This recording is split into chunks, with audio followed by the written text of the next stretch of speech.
ស្ដាយសោកស្ដាយបាទចូលរួមសោកស្ដាយឡៅសៃណេតបងប្អូនទីបញ្ចប់គឺនៅទឹកទី4អាញាកណ្ដាលប្រើឆន្ទៈនុសិទ្ធសម្រាប់ថាឈប់ឲ្យប្រកួតតែម្ដងដោយសារសៅឡៅសៃណេតបែកvàមានរបួសលើភ្នែកធំពេកស្ដាយមែនតើគូនេះហើយមែនតើទៅមហាម៉ាត់នេះមិនដឹងថារនអ្នកណាដាក់បន្ទាប់ទៀតទេបើសូម្បីតែសៃណេតអត់អាចយកឈ្នះបានផងបាទលោកអាយ៉ាក្រាបបែបបន្ថែមគួរដែរទេបន្តលោកមកហើយលើកឡើងវិញលឿនបាទពីឡើយសៃណេតបរិយមួយ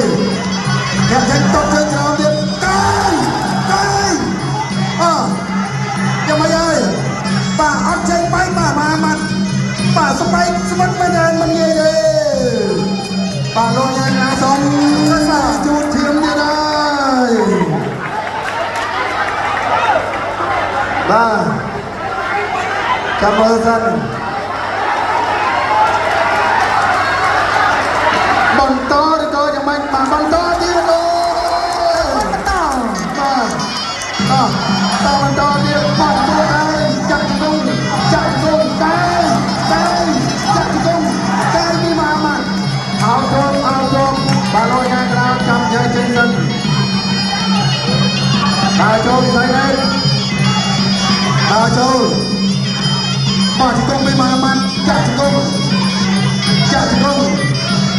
ជង្គង់ពីមហាម៉ាត់ជ្រែកអោបួលចាក់ជង្គង់ពីមហាម៉ាត់ចាក់ជង្គង់ពីស្អីនេះចាក់សងពីមហាម៉ាត់រុញមកពីស្អីមានលោកបាទលោកកញ្ញាកណ្ដាលសម្រាប់ប្រើឆន្ទៈនុសិទ្ធបានឈប់ការប្រកួតឡើយស្អីនេះហើយអូហូបាទដោយសារតែលោកហាត់ហោច្រើនស្រាមបែកនឹងក៏ធំបាទ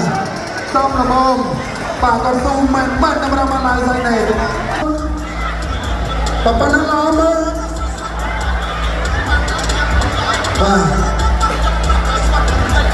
បាទអរគុណដល់ពុកម៉ែបងប្អូនទូទាំងសិស្សជនដែលមើលឃើញថាបាទស្នាមរពុះរបស់កីឡាករឡៅសៃណេតបាទគេថាធំពេកបាទធ្វើឲ្យពលរដ្ឋអាយ៉ាកបាទបន្តប្រជុំជាមួយនឹងការប្រកួតនេះតែម្ដងអរគុណសាទរវីហូបជាផលិតផលបំពន់សុខភាពសន្លាក់សរសៃអាស៊ីតវីហូបហើយជា